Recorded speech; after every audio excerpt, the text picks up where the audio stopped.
கட்டடங்கள் உருவாக வயக்காட்ட அடிச்சாங்க.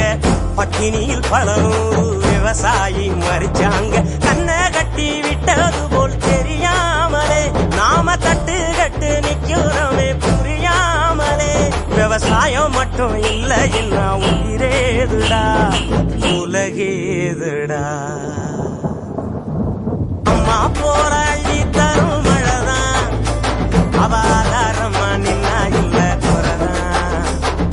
அம்மா போராடி தரும் மழைதான் அவாதாரமா நின்னா இல்ல குறதான். அவ நட்டு வச்ச நாத்தையெல்லாம் கதிராக்குறா. எங்க புள்ள குட்டி அத்தனைக்கும் பசியாக்குறா. அவள் சாயாமத்தான் பச்சை மண்ண வளமாக்குறா வழிகாட்டுறா. அம்மா போல